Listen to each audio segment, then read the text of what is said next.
हम बने हुए लगातार इस वक्त की बड़ी खबर पर। डेविड कोलमैन हेडली ने अपनी गवाही में एक बड़ा खुलासा किया है। डेविड कोलमैन हेडली ने आतंकी बताया है इशरत जहां को। 2004 में अहमदाबाद में इशरत जहां का एनकाउंटर हुआ था और तब से लगातार भारत में अलग अलग बयान सामने आते रहे, सवाल उठते रहे कि आतंकी इशरत थी या नहीं थी, एनकाउंटर फेक था, कैसा था। लेकिन आज हेडली की गवाही ने इस पूरी तस्वीर को एक नई दिशा दी है। हेडली ने गवाही के दौरान इशरत जहां का नाम लिया और ये कहा कि लखवी ने इशरत का जिक्र किया था। साथ ही हेडली ने इशरत जहां को सुसाइड बॉम्बर, आत्मघाती हमलावर बताया। हेडली को उसके सहयोगी भट्ट ने ये जानकारी दी थी कि लखवी ने इस बात का जिक्र किया था कि भारत में लश्कर की एक महिला रिक्रूटर मुठभेड़ में मारी गई है। इशरत जहां उसका नाम है, यानी इशरत लश्कर की आतंकवादी है। अपनी गवाही में डेविड कोलमैन हेडली ने ये बात कही। आज तीसरा दिन मुंबई की कोर्ट में डेविड हेडली की गवाही का, और इस गवाही में ये बड़ा खुलासा डेविड कोलमैन हेडली ने किया। हालांकि इससे पहले एफबीआई के सामने भी वो ये स्टेटमेंट दे चुका है, लेकिन मुंबई के कोर्ट में अपनी गवाही के दौरान ये बड़ा बयान डेविड कोलमैन हेडली ने दिया है। इशरत जहां का ये पूरा मामला जो कानून और कोर्ट में एक तरफ अलग पड़ा है, लेकिन दूसरी तरफ सियासत इस मसले पर हमेशा हुई। राजनीतिक बयानबाजियों से ये मामला कभी अछूता नहीं रहा। अब हेडली के इस खुलासे के बाद भी इस पर किस तरह से राजनीतिक प्रतिक्रियाएं सामने आई, सुनिए। हमारे साथ है बीजेपी के नेता और प्रवक्ता शाहनवाज हुसैन साहब। शाहनवाज जी, इशरत जहां के नाम पर बवाल खड़ा हुआ था और अब हेडली कह रहा है कि उसका वो भी मिली हुई थी उन सबके साथ। देखिए, ये बहुत बड़ा खुलासा हेडली ने किया है। वो सच्ची बात जो थी कि इशरत जहां लश्कर तैयबा से जुड़ी थी, और जब इनकाउंटर हुआ था तो पूरे देश में जो सो कॉल्ड सेकुलर ब्रिगेड है उसने एक मुद्दा नरेंद्र मोदी जी के ख़िलाफ़ और गुजरात की सरकार के ख़िलाफ़ बनाया था। कई लोगों ने, एनसीपी ने तो जाकर 1 लाख का चेक दे दिया था, शहीद बताया था।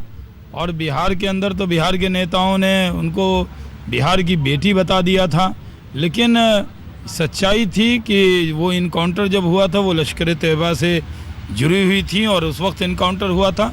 अब उन नेताओं को जिन्होंने सर्टिफिकेट दिया था शहीद होने का, उनको राष्ट्र से माफ़ी मांगनी चाहिए, कहना चाहिए कि हमसे भूल हो गई। क्योंकि तब भी हमारी सरकार ने कहा था, इंटेलिजेंस ने कहा था कि वो लश्कर तैयबा से जुड़ी हुई थी।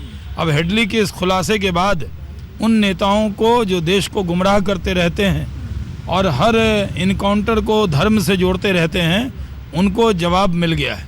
आपको नहीं लगता कि कहीं ना कहीं बार बार जो हमले होते रहे, चाहे वो बीजेपी के आपके अध्यक्ष अमित शाह पर होते रहे हों या नरेंद्र मोदी पर, चुनाव के दौरान इसको एक बड़ा मुद्दा बनाया गया था। अब आप क्या मांग करेंगे विपक्ष से? नहीं, जिन लोगों ने मुद्दा बनाया था, ऐसे तो जनता ने तब भी उनकी बातों पर यकीन नहीं किया था। पूरे चुनाव में, लोकसभा के चुनाव में भी कई दलों ने इसको मुद्दा बनाया था और भाषणों में इशरत जहां का नाम लेकर के एक मासूम की हत्या कर दी गई, इस तरह का भाषण दिया करते थे। अब उनको अपना भाषण वापस ले लेना चाहिए, बयान वापस ले लेना चाहिए और एक बार माफ़ी मांग लेनी चाहिए कि उनसे भूल हो गई।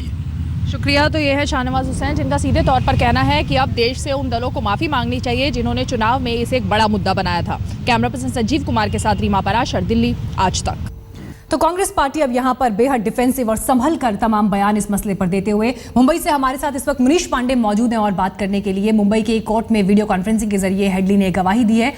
मनीष, बेहद अहम बात यहां पर ये, जिस तरह से कांग्रेस भी सवाल उठा रही है। कांग्रेस ये कह रही है कि हेडली ने अभी गवाही दी है, उसका ये बयान सामने आया, लेकिन इस बयान की भी जांच होनी चाहिए। तो क्या यहां से लीगल प्रोसीजर आगे रहता है जब इस तरह की गवाही में इतनी बड़ी बात सामने आती है? जी, मैं बताना चाहूँगा आपको, इस बात का जिक्र इसके पहले भी हुआ था जब यूएस में इससे पूछताछ हुई थी और उसमें जब बयान दर्ज किया गया था हेडली का, उस वक्त भी उसने इशरत जहां नाम लिया हुआ था। लेकिन इस बार बात ज़्यादा महत्वपूर्ण और अहम इसलिए हो जाती है क्योंकि इस बार उसने भारत की कोर्ट के सामने गवाही दी है और गवाही के दौरान उससे 3 नाम दिए गए थे और 3 नाम में से उसे बोला गया था कि वो कौन शख्स है जो कि एलईटी से जुड़ा हुआ है, लश्कर से जुड़ा हुआ है, और उसने इशरत जहां का नाम लिया। तो कहीं ना कहीं अब ये कहा जा सकता है कि जो शख्स सबसे करीब से देखा हुआ था, जिसे पूरी जानकारी थी, उसने अपने गवाही के दौरान ये बताया हुआ है, तो ये काफ़ी अहम हो जाता है और इसे सबूत के तौर पर माना जा सकता है। हालांकि सियासत तो ज़रूर होगी, लेकिन हेडली का बयान सिर्फ यहीं तक सीमित नहीं है। इसके अलावा भी उसने कई बड़े खुलासे किए हुए हैं। कोर्टरूम में जब गवाही दे रहा था तो उसने इस बात का भी जिक्र किया कि अक्षरधाम का अटैक भी लश्कर ने ही प्लान किया हुआ था। मुजम्मिल भट्ट नाम का शख्स था जिसने कि अक्षरधाम पे अटैक सिर्फ इसलिए कराया क्योंकि उसे लगता था कि बाबरी मस्जिद का बदला उसे लेना है और बाबरी मस्जिद के डेमोलिशन का बदला लेने के लिए उसने यह सब कुछ किया हुआ था। उसके अलावा एक और बड़ी जानकारी निकल कर आई है जो कि शायद पहली बार समझ में आ रही है कि लश्कर का एक नेवल विंग है, यानी कि एक नेवल विंग, जिस तरह से नेवी होती है उसी तरह का एक विंग लश्कर ने भी तैयार किया हुआ है। और हेडली ने जब फोटोज और वीडियोस बनाकर लेकर गए थे मुंबई से तो 26/11 अटैक के पहले उसने उस वीडियोस और फोटोज को नेवल विंग को दिखाया हुआ था। मोहम्मद याकूब वहां का कमांडर है और उस नेवल विंग को वो फोटोज वीडियोस दिखाकर पूछा था कि लैंडिंग साइट्स क्या हो सकते हैं भारत में अटैक करने के पहले। तो एक पूरी तरह से प्लानिंग की गई थी और ये जो गवाही है अब कहीं ना कहीं जो पाकिस्तान के नापाक मंसूबे थे उनकी पोल खोल रही है, उनको बेनकाब कर रही है। और जो बात लगातार भारत कहता आ रहा था कि 26/11 के दौरान जो दो शख्स थे, अबू अल काफा और एक और शख्स था अबू, उसका नाम भी लिया हुआ है, दोनों का नाम लिया गया है यहाँ पर। और उसमें कहा गया है कि वो उस वक्त पाकिस्तान में मौजूद थे, उन्होंने 26/11 के दौरान ट्रेनिंग ली थी और फोन पर वो बातचीत कर रहे थे। और साजिद मीर और हेडली को जब इस बारे में जानकारी मिली तो दोनों ही खुशी से उछल पड़े थे आवाज सुनने के बाद। और ये जो लगातार बात कही जा रही थी कंट्रोल रूम कहां पर था, तो ये भी हेडली ने साफ कर दिया कि कंट्रोल रूम को कराची में बनाया गया था जिसे 26/11 अटैक होने के बाद में खत्म कर दिया गया था। तो लगातार खुलासे पे खुलासे किए जा रहे हैं। जो फाइनेंशियल्स की बात थी, पैसा मुहैया कराने की बात थी, वो सारी बातें हो रही है। लेकिन इशरत जहां सबसे बड़ा नाम उछलकर सामने आया है। बिल्कुल, ये सबसे बड़ा नाम उछलकर आया है सामने। और सबसे बड़ी बात ये कि जिस तरह से भारत की राजनीति को, गुजरात की सियासत को इशरत जहां के मामले ने अलग अलग स्तर पर खड़ा किया है, उलझाया है, वो भी अपने आप में एक अलग घटना है। मुनीश, आपके पास हम लौटते हैं, लेकिन शरद हमारे साथ लगातार बने हुए हैं जयपुर से। शरद, मैं एक बार फिर आपसे इस कनेक्शन पर यहाँ पर बात करना चाहूंगी क्योंकि जब भी फेक एनकाउंटर्स की बात होती है, एनकाउंटर की बात होती है, तो इशरत जहां और सोहराबुद्दीन का केस उनमें सबसे अव्वल सामने आता है। हम चाहेंगे आप एक बार फिर हमारे दर्शकों के लिए एक्सप्लेन करें इस कनेक्शन को। देखिए, जब ये दोनों इनकाउंटर हुए थे, इशरत जहां केस में भी यहाँ पर बीजेपी सरकार थी 2004 में, और जो जांच रिपोर्ट थी गुजरात एटीएस के, उन्होंने कहा था कि राजस्थान एटीएस से हमें इनपुट मिले थे कि इशरत जहां जो है नरेंद्र मोदी पर हमला कराना चाहती है, इस तरह की बात कही गई थी। उस समय ये जो डीजी बंजारा थे राजस्थान गुजरात एटीएस के हेड, वो उन्होंने एक टीम बनाई थी, उसमें राजस्थान पुलिस के लोग भी थे, जैसे कि अभी जो एंटी करप्शन ब्यूरो में है दिनेश एनएम, वो बेल पर यहाँ है। और साथ ही इसका भी जिक्र था कि डीजी बंजारा लगातार राजस्थान के गृह मंत्री गुलाब चंद कटारिया के टच में रहा करते थे। उस समय वहां गृह मंत्री अमित शाह थे, तो इन लोगों का भी नाम उसमें था। और एक काफी लंबे समय तक इस पर सियासत भी हुई और ये दोनों के दोनों जो दो तीन अधिकारी हैं, गृह मंत्री हैं, बेल पर इस मामले पर यहाँ चल रहे हैं। लेकिन सियासत को लेकर जहां तक बात है, कभी सीबीआई और एनआईए की रिपोर्टों का हवाला बीजेपी हमेशा देती रही है कि इशरत जहां को कभी क्लीन चिट नहीं मिली, और कांग्रेस हमला करती है कि इशरत जहां को भले ही क्लीन चिट नहीं मिली लेकिन मुठभेड़ फर्जी था। इसे लेकर यहाँ पर सियासत इसी बात पर सियासत लगातार होती रहती है। शरद, आपके पास भी और मनीष आपके पास भी हम लौटते हैं।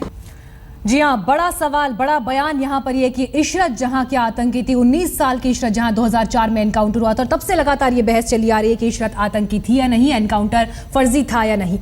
हमारे साथ इस वक्त गिरिराज सिंह जी मौजूद हैं फोन लाइन पर, उनसे हम बात करेंगे। गिरिराज जी, एक बड़ा खुलासा यहाँ पर हेडली की तरफ से हुआ है, लेकिन साथ ही कांग्रेस पार्टी ये कह रही है कि इस बयान की भी जांच होनी चाहिए, इस पर ऐसे जल्दबाजी नहीं दिखानी चाहिए। मुझे तो इतना ही कहना है कि देश की जनता देख रही है। ये लोग वही लोग हैं जो वोट की राजनीति आतंकवाद पर भी करते हैं। बटाला इनकाउंटर पर भी कौन राजनीति किया? कांग्रेस ने किया, उनके गांव तक गए। कल जेएनयू में अफजल गुरु की वर्षगांठी मन रहा है और भारत के खिलाफ नारे लग रहे हैं, उस पर राजनीति कौन कर रहा है? दुर्भाग्य है इस भारत का कि भारत में आतंक पर वोट की राजनीति होते रही है। और ये इशरत जहां को हद तो तब हो गई, कांग्रेस ने राजनीति की, पूरे केवल इशरत जहां नहीं, जो उस समय के मुख्यमंत्री, आज के प्रधानमंत्री, उनकी हत्या की साजिश रच रही थी। हमारे राष्ट्रीय अध्यक्ष उस समय के मंत्री थे, गृह मंत्री, उनके ऊपर आरोप लगाने की कोशिश की गई। आज हेडली के बयान को भी, जबकि ये वीडियो कॉन्फ्रेंसिंग से ये सारी बातें हो रही है, ये कौन सी जांच होगी? ये जांच होगी, नियत की जांच होगी। मैं तो कहता हूं ऐसे लोगों को माफी मांगनी चाहिए। नीतीश कुमार ने तब तक तो हद कर दी जब उन्होंने बिहार की बेटी बताया इशरत जहां को, और पूरी राजनीति का ध्रुवीकरण करने की कोशिश की कि ये एक खास वर्ग की थी। आज नीतीश कुमार को देश के सामने माफी मांगनी चाहिए, और कांग्रेस जैसे लोग जो आतंकवाद पर राजनीति करते हैं उन्हें भी इसके लिए माफी मांगनी चाहिए। हेडली के बयान की जांच हो, हेडली तो ऑलरेडी वीडियो कॉन्फ्रेंसिंग में हो रहा है।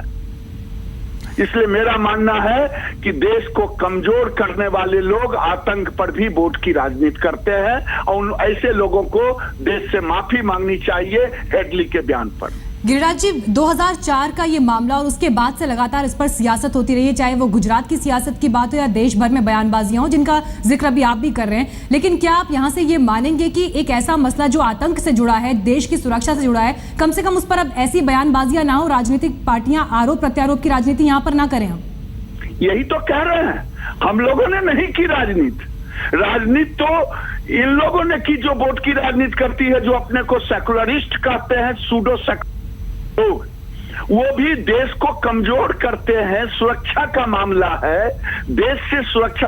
अब आप बताएं कहां गए ये कांग्रेस के लोग, कहां गए नीतीश कुमार, कहां गए लालू प्रसाद यादव? जो अफजल गुरु पर जो घटनाएं जेएनयू के अंदर हुई उस पर कहां बयान है? पटाटा हाउस के अंदर जो हुआ उस पर कांग्रेस का क्या रहा?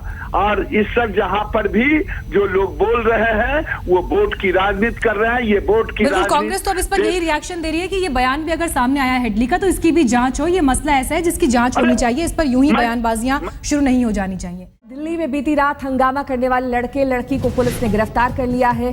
मेडिकल जांच में शराब की पुष्टि भी हो गई है। और आपको ये भी बता दें कि इन दोनों पर आरोप है कि इन्होंने अपनी मर्सिडीज से एक बाइक सवार को टक्कर।